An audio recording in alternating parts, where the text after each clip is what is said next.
2021-এর লাস্টের দিকে, লাস্ট বলতে মাঝামাঝি জুলাই থেকে আমি একটি রিলেশনে ইনভলভ হই। আচ্ছা। তো 8 মাস রিলেশন থাকে, 8 থেকে 9 মাস। 19 মার্চের 14 তারিখে আমরা দুজনকে বিয়ে করি। ওর পরিবারের সবাই থাকে। ও প্রেমের সম্পর্কের পর। কতদিনের সম্পর্ক ছিল তাহলে? 8-9 মান্থ। 8-9 মান্থস। তারপর আপনার বিয়ের সিদ্ধান্ত নেন এবং বিয়ে পরিবারের সম্মতিতে? না, আমার ফ্যামিলির কেউ রাজি ছিল না।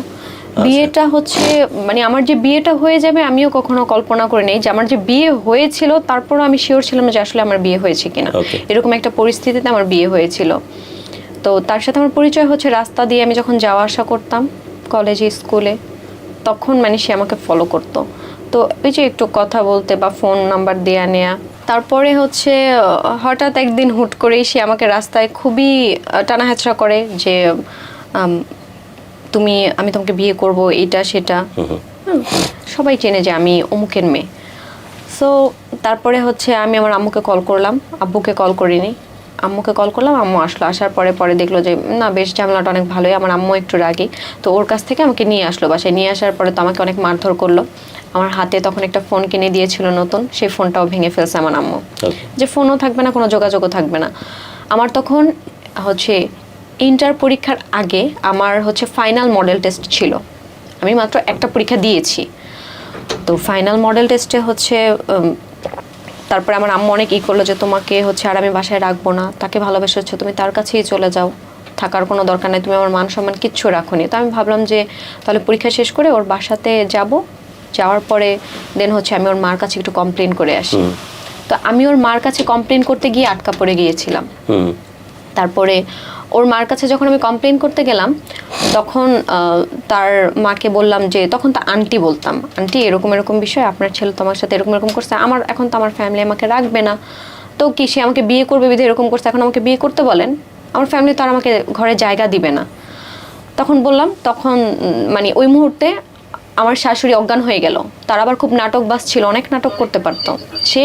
ইনস্ট্যান্ট অজ্ঞান হয়ে গেল? হ্যাঁ, কিন্তু আমি দেখলাম যে সবকিছু তার ঠিক আছে, সবকিছু তার ঠিক আছে। তো সে অজ্ঞান হয়ে গেল। তখন সে ওয়াশরুমে ছিল, বের হয়ে আমাকে ইচ্ছা মতো থাপ্পড় মারলো গালে। আর কোন কি ইচ্ছা মতো থাপ্পড় মারলো যে তোর এত বড় সাহস, তুই আমার বাসা পর্যন্ত আসছিস, তোর জন্য যদি আজকে আমার আম্মুর কিছু হয় না, তোর কিন্তু খবর আছে। ওকে।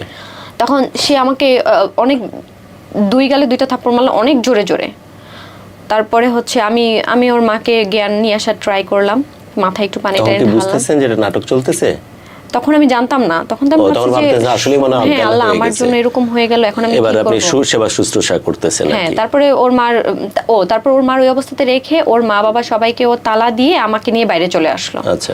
বাইরে চলে আসলো, তারপরে হচ্ছে আমাকে নিয়ে হচ্ছে এখানে ঘুরলো। আর আমি তো তাকে ভালোবেসে পাগল হয়ে গেছিলাম যে সে যদি এখন আমাকে মেরেও ফেলতো, ভাবতাম এটাই আমার জন্য ঠিক ছিল।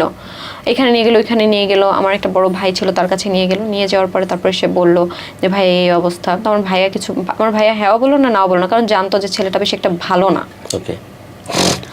তারপরে হচ্ছে এরকম হলো, হওয়ার পরে তার পরের দিন রাত্রে আমাদের বিয়ে হলো। এবার কে রাজি হলো আর কিভাবে বিয়ে হলো? বিয়ে হলো তার ফ্যামিলিতেই আমাকে নিয়ে গেল বাসায়। এটা আবার সেকেন্ড পার্ট। ফার্স্ট পার্টে অজ্ঞান, তারপর অনেক কিছু ছিল, দেন আবার কনভিন্স হয়েও গেল। হ্যাঁ। দেন আপনাকে নিয়ে গিয়ে পরের দিন বিয়ের ব্যবস্থা। নিয়ে গেল, আমার বাসায় ফোন দেওয়া হয়েছিল। আমার আম্মু আমার আব্বু দুজনেই বলেছে যে আমরা ওকে এখানে বিয়ে দিব না, এখন ও যদি বিয়ে করতে চায় তাহলে ও করুক, ও ভাবুক যে ওর মা বাবা কেউ নেই। তখন আমার কাছে এগুলো কিছুই মনে হলো